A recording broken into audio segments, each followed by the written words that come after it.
I have a test for you. If you're having any ankle, knee, hip, pelvis, back, or shoulder pain, imbalance, or discomfort when you move, I want you to try this test first. Don't read the caption yet. Don't swipe right to learn why we're doing this test and what to look for.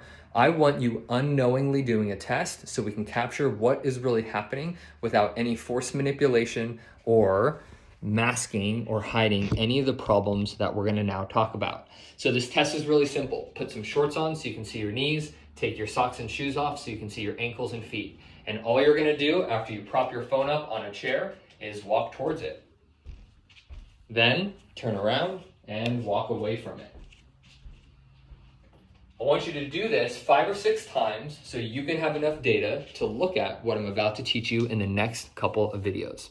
Hopefully by now you've recorded your video. Now let's take a look at what it is that we're actually going to look for and why we're looking for this.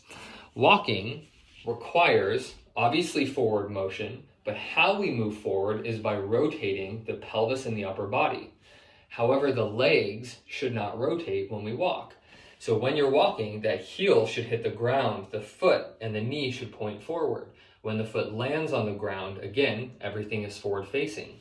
When the back foot lifts off the ground, the back heel comes straight up and over the front of the foot, the big toe and the midfoot, and the knee points forward as we reach forward and take another step. The heel hits the ground. Again, everything is pointing forward. That is what a functional ankle, knee, hip, and pelvic relationship looks like. Now, let's take a look at what dysfunction looks like. What dysfunction is going to look like is the ankle and the knee popping and twisting as soon as the heel lifts up. So what it's going to look like, as soon as you take that step forward and the back heel lifts off the ground, instead of everything being forward facing in the lower leg, you're going to have this moment of torque, moment of twisting, where as soon as the heel lifts up, it's going to pop and move over towards the middle of the body. The knee is going to twist and point outwards. We are still moving the joint in a forward fashion, but we're doing it through a rotational torquing mechanism. Now, hopefully when we reach forward, the leg actually straightens out, but most people are going to realize that they actually land and continue with these joints, these ankle, foot, and knee joints that are still torqued and twisted out. Now let's break down the function behind this and why this is such a critical test to look at if you have any pain or discomfort while moving. So the function behind this is quite simple. When one leg takes a step forward, it's not just the leg that steps forward, the pelvis is also rotating with us.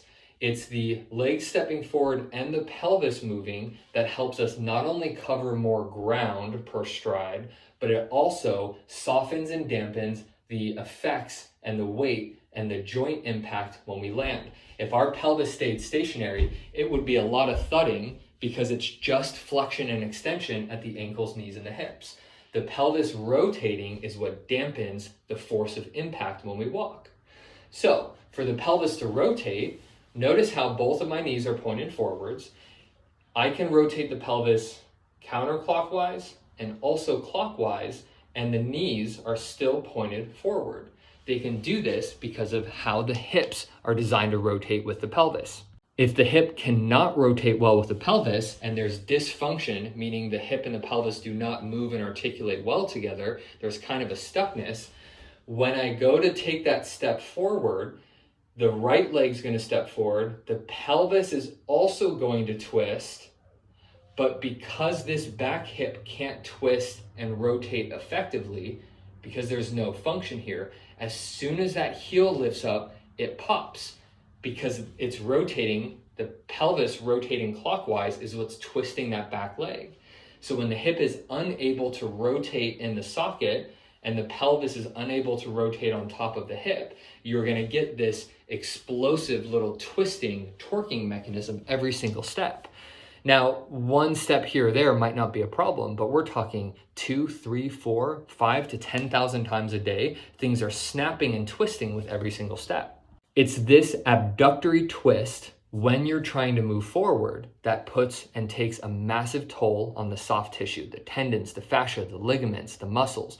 We are talking all of the soft tissue, even the bones within the body, it's considered a tissue.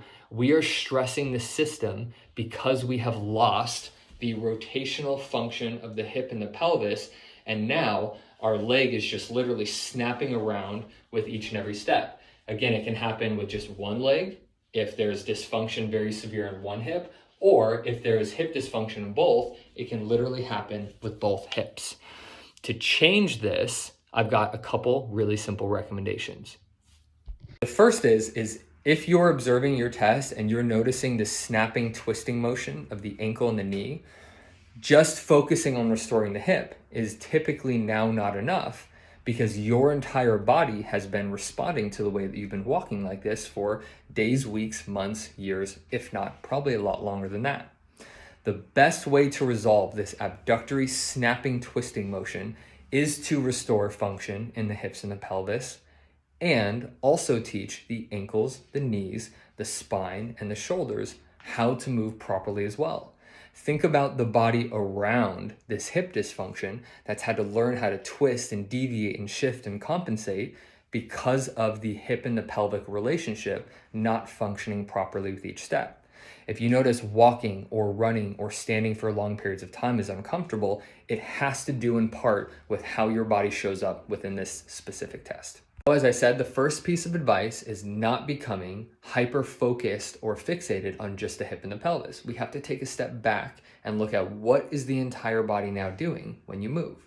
To help you do this, I've created something called the Pain Assessment Toolkit, where we have 6 specific tests that are going to help you through 6 different ways observe how dysfunction is showing up in your body when you move, what function looks and feels like, and also what dysfunction looks and feels like.